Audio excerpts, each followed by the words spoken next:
لهذا السر أدعو في يساري وعساري أنا عبد صار فخري ضمن فقري واضطرار قد كفاني علم ربي من سؤالي واختياري فدعائي وابتهالي شاهد لي بافتقاري.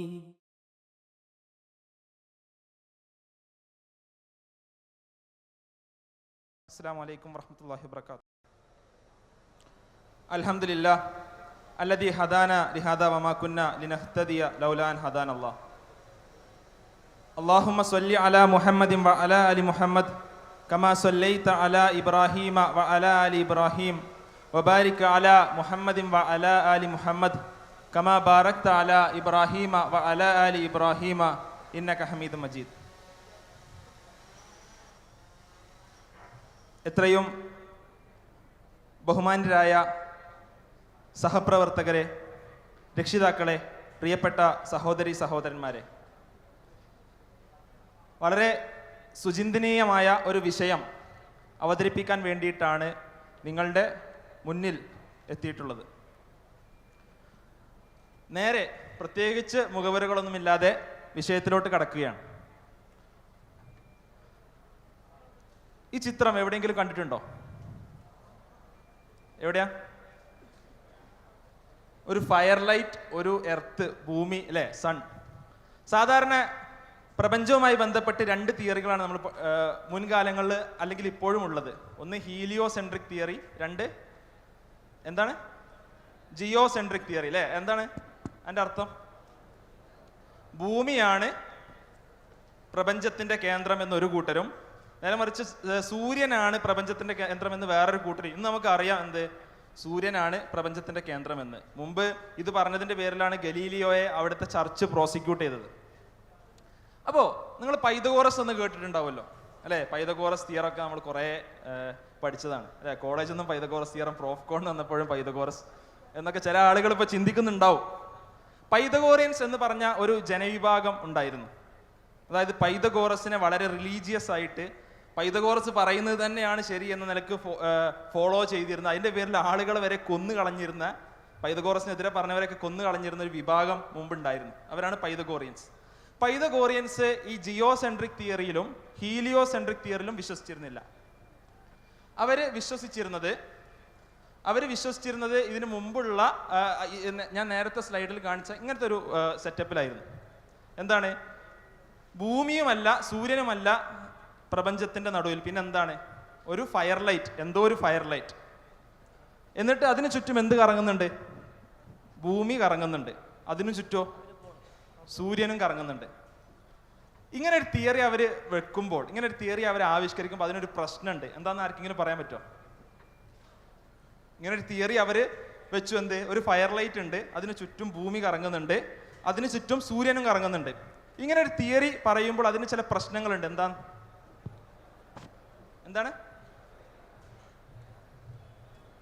രാത്രിയും പകലും ഉണ്ടാവില്ല. വേറെ വളരെ അതിലും പ്രശ്നമുള്ള ഒരു പ്രശ്നമുണ്ട്. നൈറ്റ് ഉണ്ടാവില്ല. അതിനേക്കാളും വലിയ പ്രശ്നമുണ്ട്. അതൊരു പ്രശ്നം തന്നെയാണ്. നൈറ്റ് നമുക്ക് വേറെയും ചില രീതികളിൽ വ്യാഖ്യാനിക്കാം. ഹീറ്റ് കൂടുതലായിരിക്കും. അതിന് കാരണം എന്താ? ഏറ്റവും വലിയ പ്രശ്നം എന്താ അറിയോ? ഈ ഫയർ ലൈറ്റിനെ നമ്മളാരും ഇതുവരെ കണ്ടിട്ടില്ല എന്നുള്ളതാണ്, അല്ലേ? അവർ ഫയർ ലൈറ്റ് ഉണ്ട് എന്ന് പറഞ്ഞിട്ട് ഇതിനാരെയും കണ്ടിട്ടുണ്ടോ? ഇല്ല. പിന്നെ എങ്ങനെ അത് ഉണ്ട് എന്ന് പറയാം? അപ്പോൾ ഈ തിയറിക്ക് ഇങ്ങനെ ചില ഫ്ലോസ് ഉണ്ട് എന്ന് മനസ്സിലാക്കിയപ്പോൾ അവരെന്ത് ചെയ്തു എന്ന് വെച്ചാൽ,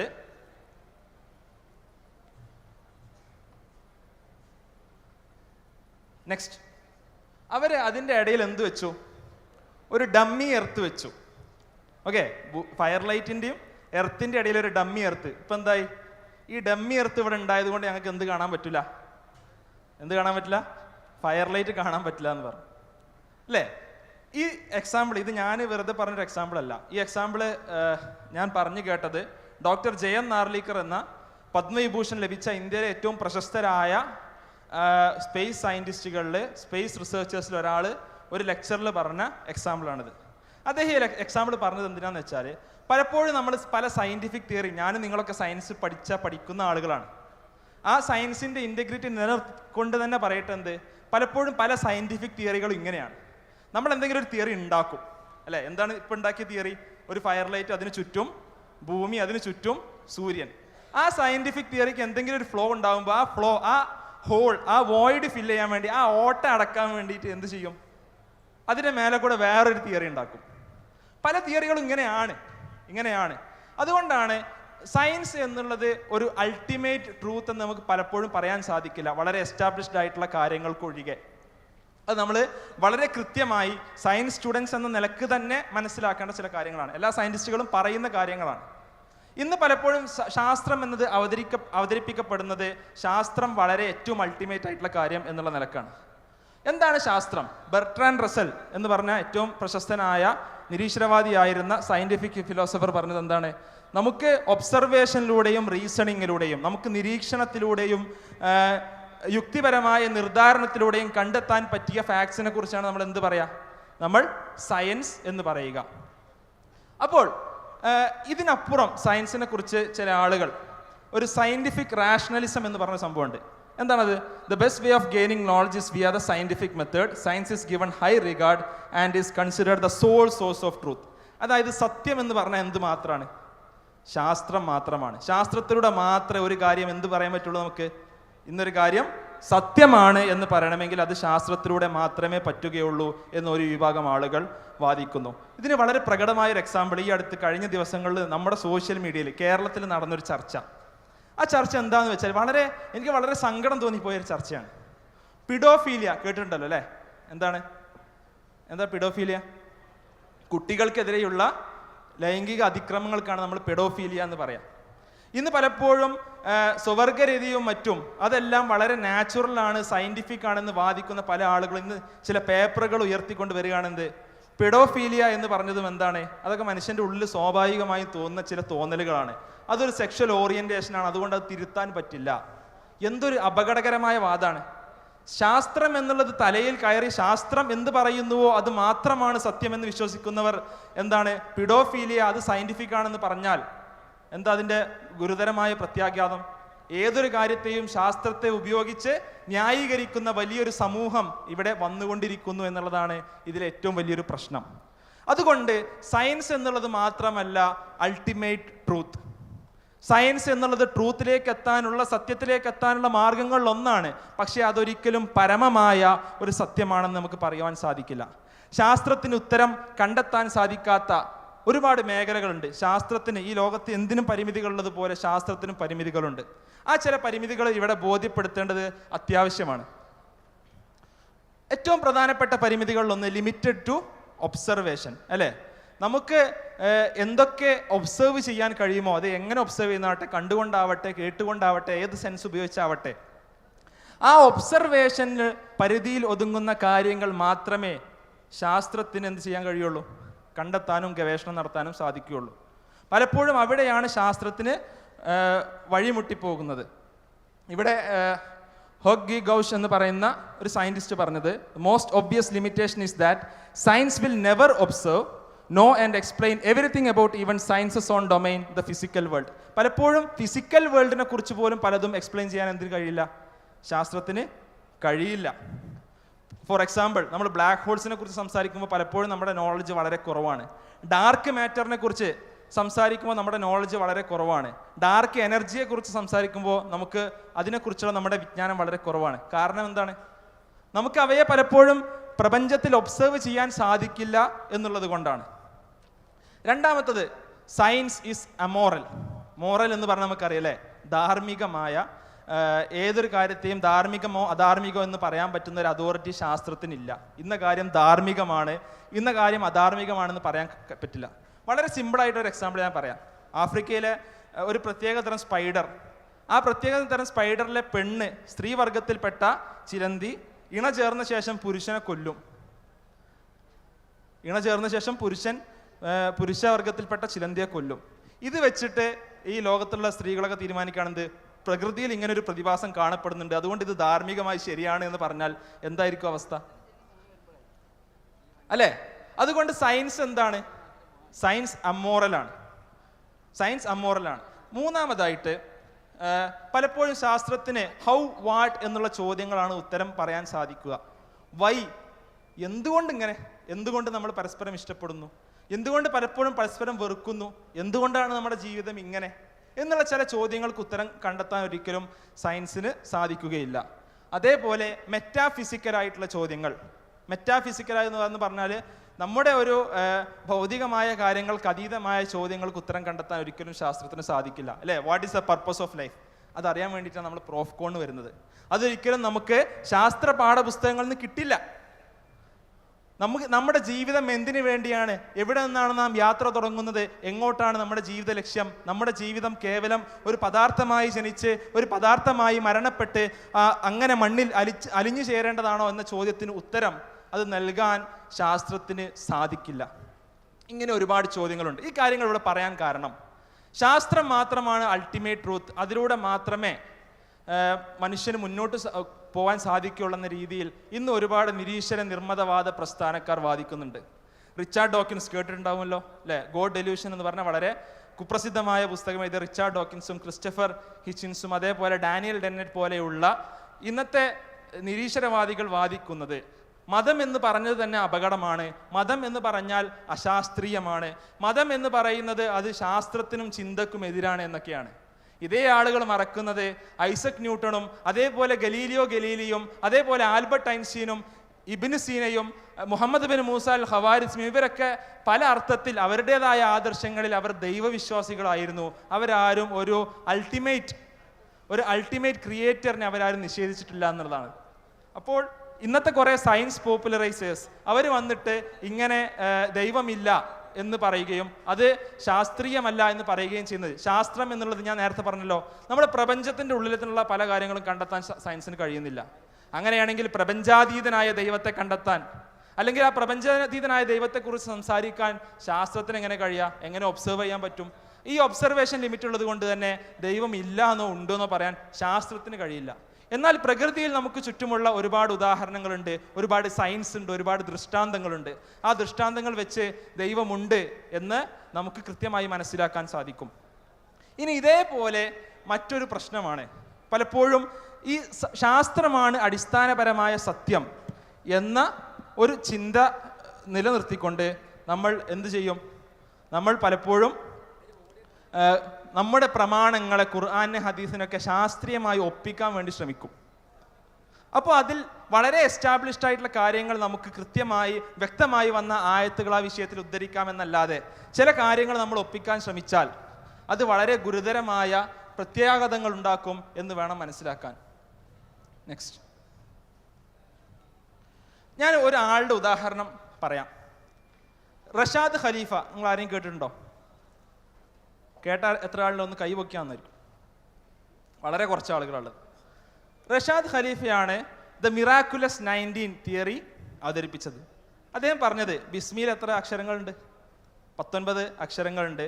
ഖുർആനിൽ 114 അധ്യായമുണ്ട്, അത് 19 × 6 എന്നിങ്ങനെ കുറേ എണ്ണങ്ങളുടെ കണക്കെടുത്തിട്ട് അതേപോലെ ഖുർആനിലൊരു സ്ഥലത്ത് 19 എന്ന സംഖ്യ വരുന്നുണ്ട് എന്ന് പറഞ്ഞിട്ട് ഖുർആൻ മുഴുവൻ 19ന്റെ ഗണിതങ്ങളാണ് എന്ന് അദ്ദേഹം വാദിച്ചു.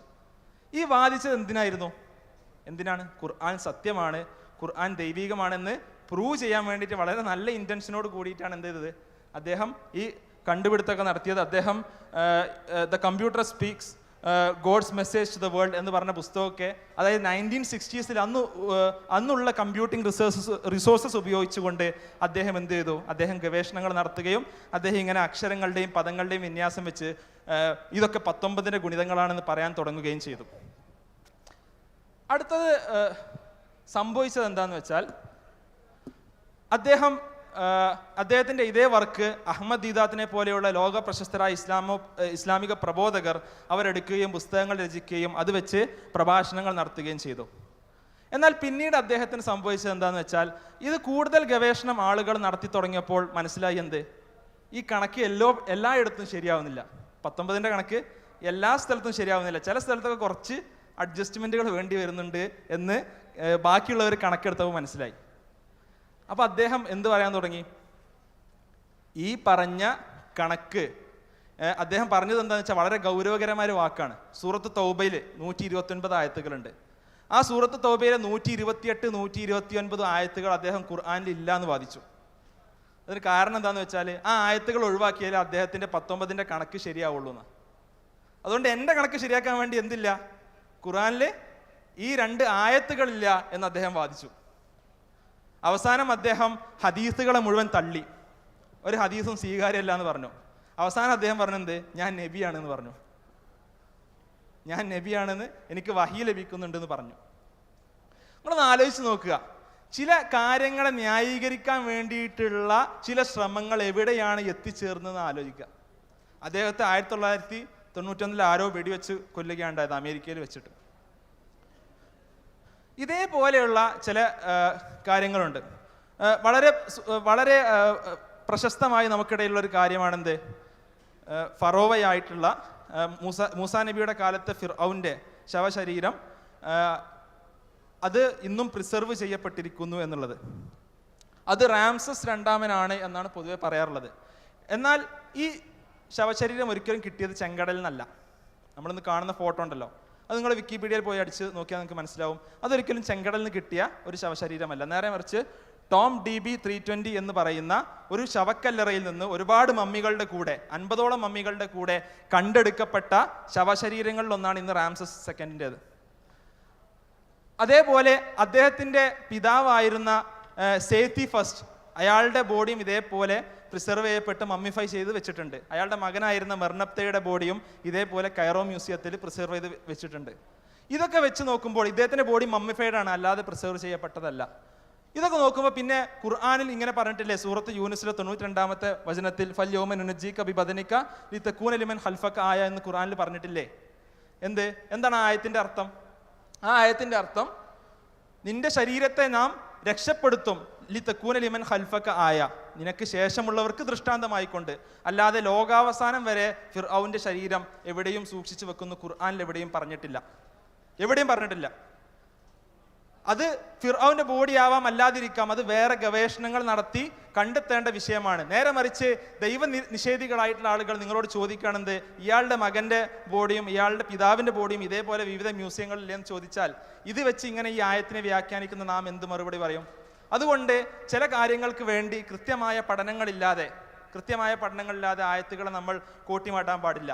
പിന്നെ അപ്പോൾ അത് എന്താണ് ആയത്തിന്റെ അർത്ഥം? മുഫസ്സിറുകൾ വിശദീകരിച്ചത്, ഫിർഔൻ മുങ്ങിപ്പോയപ്പോൾ ഫിർഔൻ അന റബ്ബുക്കുമുൽ അല, ഞാൻ ലോകത്തിന്റെ രക്ഷിതാവാണ് എന്ന് പറഞ്ഞ ആളാണ്.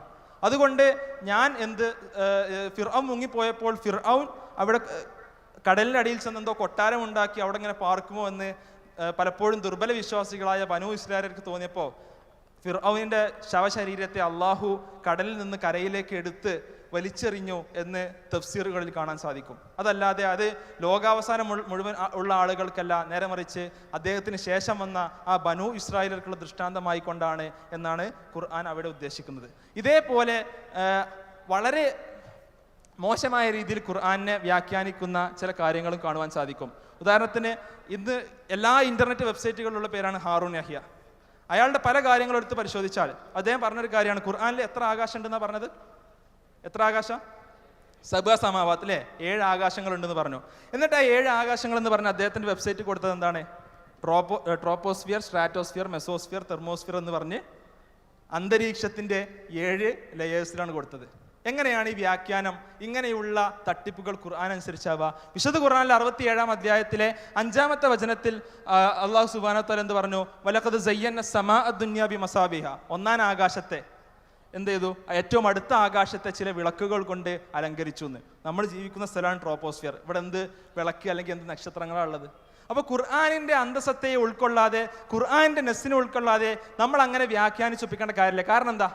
കാരണം ഞാൻ ആദ്യം പറഞ്ഞതാണ്, ശാസ്ത്രം എന്നത് പരമമായ ഒരു സത്യമല്ല, അത് മാറിക്കൊണ്ടേയിരിക്കും. വിവിധ കാലത്തെ ഗവേഷണങ്ങൾക്കനുസരിച്ച് പല പുതിയ തിയറികളും വരും, തിയറിക്ക് മേൽ തിയറികൾ വരും. പലപ്പോഴും കണ്ടുപിടിക്കപ്പെട്ട കാര്യങ്ങൾ സത്യമല്ല എന്ന് പറയേണ്ടി വരും, പുതിയ ഗവേഷണങ്ങൾ വരും. ഇങ്ങനെ മാറിക്കൊണ്ടേയിരിക്കും. അതുകൊണ്ട് പ്രമാണങ്ങളുടെ വഴിക്ക് വിടുകയും ശാസ്ത്രത്തെ ശാസ്ത്രത്തിന്റെ വഴിക്ക് വിടുകയും വേണം. ഇസ്ലാമിക ലോകത്തെ മുൻകാലത്തെ പ്രഗത്ഭരായ പലരും ഇങ്ങനെ ശാസ്ത്രത്തിന്റെ മേഖലയിൽ അതുല്യമായ സംഭാവനകൾ അർപ്പിച്ചവരാണ്. നമ്മുടെ വിസ്ഡം ഗ്ലോബൽ ഇസ്ലാമിക് മിഷൻ തന്നെ പുറത്തിറക്കിയ പ്രകാശത്തിൻ്റെ പ്രഭാതം തേടി എന്ന വളരെ നല്ലൊരു ഡോക്യുമെൻ്ററി നിങ്ങൾ വിസ്ഡത്തിൻ്റെ യൂട്യൂബ് ചാനൽ നിങ്ങൾക്ക് കാണുവാൻ സാധിക്കും. അത് കണ്ടാൽ ഒരുപാട് കാര്യങ്ങൾ നിങ്ങൾക്ക് ഈ വിഷയത്തിൽ ഗ്രഹിക്കാൻ സാധിക്കും. ആ നിലക്ക് നമ്മൾ നല്ല വിദ്യാർത്ഥികളായിക്കൊണ്ട് ശാസ്ത്രത്തെ അതിൻ്റെ ഇൻ്റഗ്രിറ്റിയോട് കൂടി കൈകാര്യം ചെയ്തുകൊണ്ട് നല്ല ഗവേഷകരായി മാറുക, ശാസ്ത്രത്തെ ഒരു പരമമായ സത്യമായി കണക്കാക്കാതിരിക്കുക, ഖുർആനിനെ, ദൈവിക വചനങ്ങളെ, പ്രമാണങ്ങളെ, ഹദീസുകളെ അതിൻ്റേതായിട്ടുള്ള മഹത്വം നൽകിക്കൊണ്ട് തന്നെ അവയെ കൃത്യമായി മുൻകാല പണ്ഡിതന്മാർ എങ്ങനെ വ്യാഖ്യാനിച്ചുവോ അതേ രീതിയിൽ വ്യാഖ്യാനിക്കുക. ഇൻഷാ അല്ലാഹ് ഹദീസിൻ്റെ പ്രാധാന്യം എന്നുള്ള വിഷയം വളരെ പെട്ടെന്ന് തന്നെ ഈ വേദിയിൽ ഉണ്ടാകുന്നതാണ്. ഇതോടുകൂടി ഈ ഒരു വിഷയാവതരണം ഞാനിവിടെ അവസാനിപ്പിക്കുകയാണ്. വാഹിർ ദഅവാന അൽഹംദുലില്ലാഹി റബ്ബിൽ ആലമീൻ. അസ്സലാമു അലൈക്കും വറഹ്മത്തുള്ളാഹി വബറകാതുഹു.